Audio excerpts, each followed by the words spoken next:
Ces mêmes réseaux sociaux peuvent parfois dérouter l'opinion par des informations erronées. Le cas du recours au Morinda IZ, communément appelé Congo Bololo, pour prévenir le coronavirus.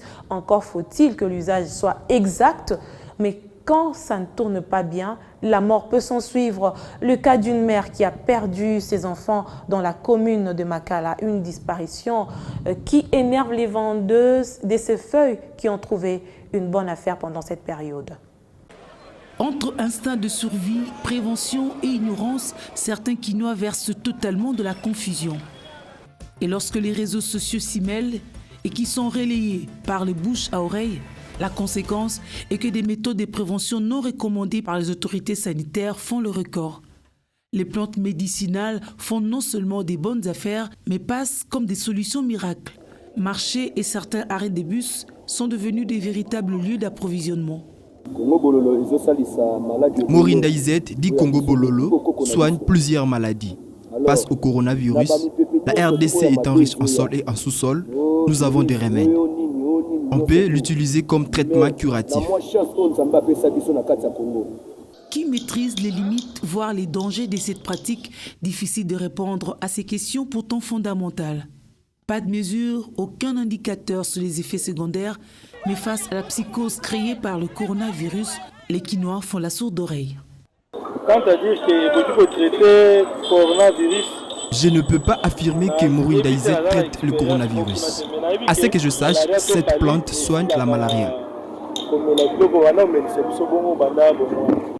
Les conséquences sont réelles et même fatales. Sur les mêmes réseaux sociaux circule la triste réalité vécue par une mère à Kinshasa. Elle a perdu 3 enfants à qui elle avait purgé le jus des feuilles appelées Congo Bololo mélangées au citron. La nouvelle semble déranger les vendeuses des dites feuilles. C'est une menace pour leur marché, mais elles s'y accrochent. Nos ventes ont stagné. Il a suffi qu'une dame administre du Morinda IZ par purge à ses enfants qui, malheureusement, ont perdu la vie pour que notre deal soit affecté. Les clients sont devenus réticents. Morinda IZ ne se mélange pas, encore moins avec du citron. Et la médecine moderne, à son tour, de s'insurger contre toute pratique en donnant des recommandations. L'automédication en général est une mauvaise chose.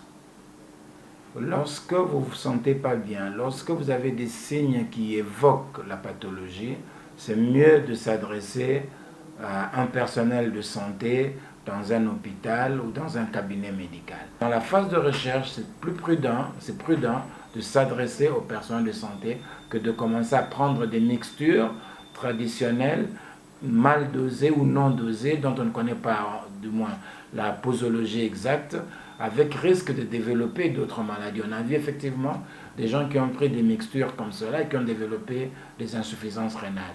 Je crois qu'au stade actuel, ce qu'il faut faire, c'est se laver les mains régulièrement, éviter des contacts inutiles, et même lorsque nous sommes en contact les uns avec les autres, essayer de respecter une distance sociale, un minimum d'1 mètre entre les différentes personnes.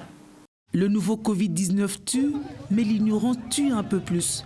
La population congolaise devrait s'informer auprès des bonnes personnes pour mieux se prévenir contre cette pandémie. Toutefois, l'unanimité s'accorde sur des mesures préventives d'hygiène.